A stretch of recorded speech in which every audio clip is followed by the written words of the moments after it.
We'd like to welcome you to the SCORE Business Showcase. Welcome once again to another featured event. Today we have with us from Sadie Mac's Kitchen is Morris Branch. Welcome, Morris. Thank you, sir. You know, I've had the opportunity to actually taste your cakes. You made me your official taster, yes. And I've been enjoying it for the past year or so. I'm really looking forward to this TV show to really find out some more background and history about Sadie Mac's Kitchen. So where did your company name originate from?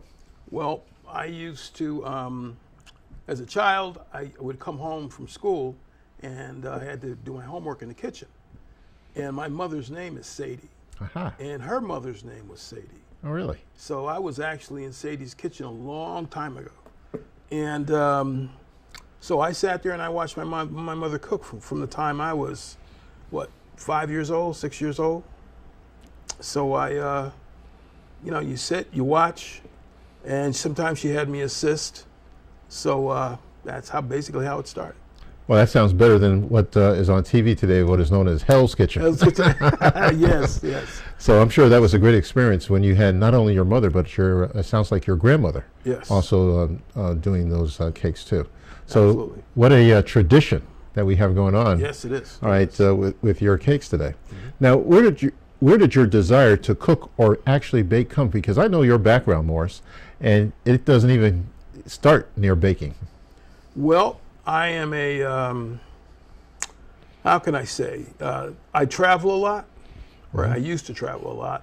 And, you eat a lot of, fast food places and regular, they're not home cooked. It's hard to find a home cooked place.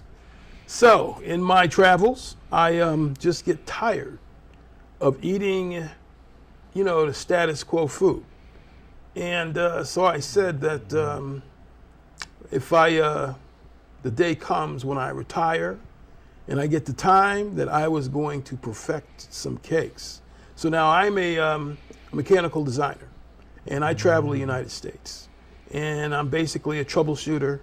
I help redesign different projects for the government. I've done government things. I've done commercial, what have you. So I've been all over the place.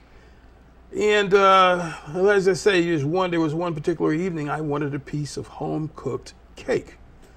And I don't know if you've ever been to Dallas, but Dallas has mall after mall after mall. And they've got all kinds of fancy stores and some really classy-looking bakeries. So I went into one, and they had this red velvet cake sitting on the counter. And I said, finally, I'm getting my home-cooked cake. And I bought the cake, and it cost a lot of money for this cake. And I got it back to my hotel. I got cleaned up a whole bit, and I sat down, and I took a bite out of this cake, and it immediately went in the garbage. So I said, you know what? I'm definitely I'm committing myself to do this. So, but when I came home and I finally decided I was going to retire, I started developing really good homemade cakes. And this one in particular, it's a pistachio. It's a pretty good, quite a few people like it. And, but that's it. Now, I see you conveniently didn't bring a knife, fork, or plate so that we can actually try this cake. Oh, no, I'm going to sit here and watch you try to imitate this cake. Turn green with envy. Yes. Now, what was your original field of expertise? Now, my field of expertise was I am a mechanical designer, mechanical engineer, project engineer. And I also did industrial photography, as well as a systems analyst. Okay. And from that you get to travel a lot. So it sounds like you have ingredients for success in making cakes. Yeah, pretty much. Now, what cakes did you brought this cake. This is what is the name of this? It's called a pistachio. Mm-hmm. And it's, matter of fact, it's very popular. Once you start to eat this particular cake, as well as the others, You just can't put it down. It's a pound cake, and these cakes usually weigh somewhere between 9 to 11 pounds. And they are, but with this particular cake or pound cake, no, traditionally pound cakes are kind of a dense cake and they're dry. Yes. But what the hardest part was to make these cakes moist.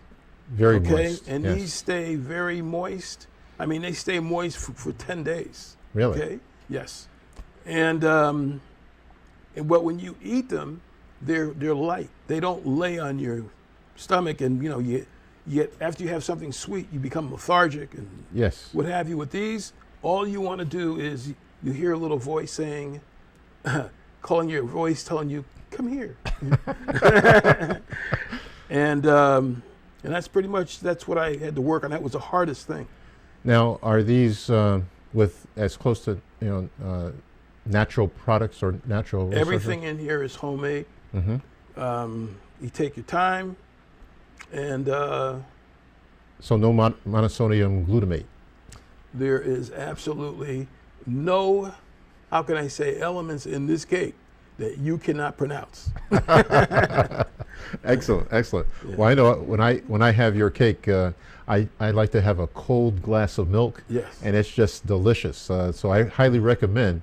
All right, the cakes that you make. Now I noticed one time, one of the cakes that we did taste out of the wide variety of choices was a chocolate cake that I was actually looking forward to. And what was different for me was you had a special frosting. You want to describe that?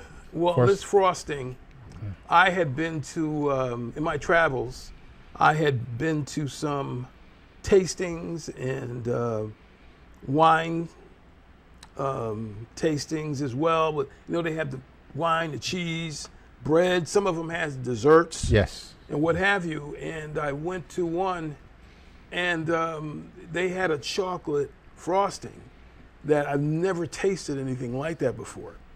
And so it took me about a week to finally get the recipe for this.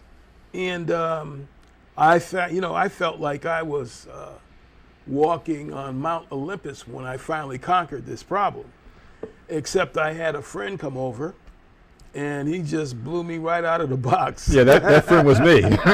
The cake was delicious. Actually, the frosting was too, but it wasn't what I expected. Yes. It had a different taste to it. Matter of fact, it tasted like a flavor of cherry that was in Yes. there.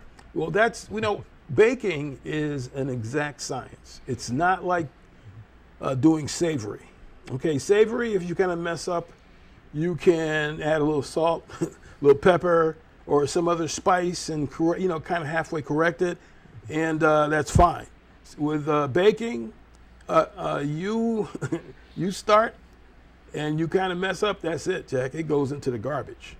So it took a while to use the necessary ingredients to make it have a cherry taste to the chocolate frosting. And, I felt pretty good about it. Very good, very good. Well, I enjoy your cakes, the different flavors that you have actually put out. I like the lemon, personally. I love that. And then also, what other flavors do you have? Well, I've got, you mentioned I have a lemon pound cake. Lemon and butter pound cakes are the traditional, okay? But besides that, and this is the pistachio, I make a red velvet pound cake. There's a carrot pound cake. Then I've got 2 or 3 different chocolate pound cakes. Then on top of that, I have a sweet potato pound cake. All right. And then I have got a pineapple upside down cake. Oh, really? And it comes with or without coconut frosting. Then I've got a spice pound cake. Spice was very popular back in the 60s. See, now I'm dating myself. Okay, and it was, it comes with walnuts or raisins. Some people like them with or without. And then from there, I do what they call a maraschino cherry pound cake, which was very popular. But from there, and I also do a rum pound cake. I'm sure that's a favorite of many. So there's two different kinds. I do what they call a family rum, where you kind of have the taste and what have you. And then I have what they call a Rockhead rum. And that Rockhead rum has a fifth of rum. Or your favorite rum. If you want a spice rum or flavored, I'll use that. So you have to eat before you actually partake of that cake. Yes, you do. Make sure you're sitting down, too. Well, that sounds great. Matter of fact, I want to taste that cake. Yes. Now, do you have partners in your business? At present time, my sister helps me out. My wife helps me out every now and then. But pretty much it's me. Okay. Yeah. And where do you display your cakes I'm at? not displaying right now. I've got a site being built. But my point of contact right now is Bridgeport Creates at 101 -14, Suite 14, in the arcade downtown Bridgeport. Oh, yes. Yeah. So that's my point of contact. Matter of fact, I've seen you at various events, various expos and things that have been going on in the city. Yeah. And I know we had a tasting there one time. Right. All right. Anything up and coming? Not right now, but in the next couple of months there will definitely be. All right. Excellent. Now, as far as your business is concerned, like, do you do any other things like social media at all? No, I've been. My kids have been getting on me about that to get involved with it, but I'm kind of a diehard anyway. But I'm getting used to it. So I will be venturing into that soon. Yeah, there's several places, LinkedIn Yeah. for businesses, and of course Facebook is very popular. Right. And a lot of the younger generation likes the Instagram. Right. Type of thing out there too. So there's various places that you can actually get on social media, whereas others also.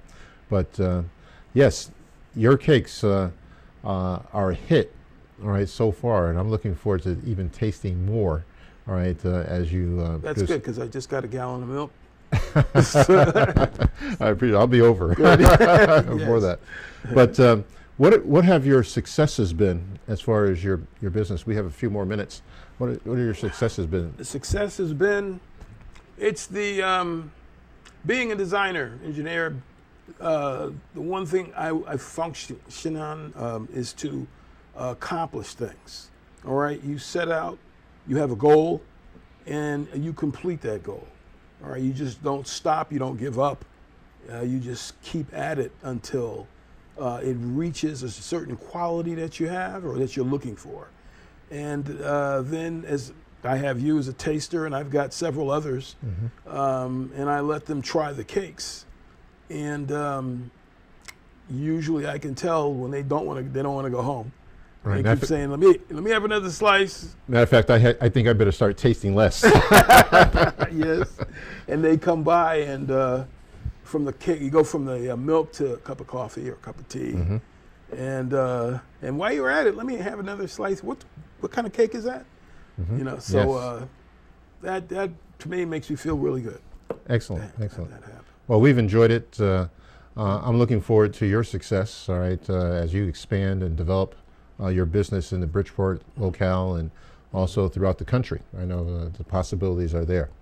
And I'd like to thank you very much. All right. Right, for your time with us today. Thank you for having me. Yes, and usually, you know, what I usually do at the end of our program is usually display a book. But I have some things I just wanted to share, you know, with our viewers this afternoon. And it has to do with possibilities. And that's what you did with your cake business. It was a possibility that was forming for quite some time. And, you know, there are no limits to our possibilities. At any moment, we have more possibilities than we can actually act upon.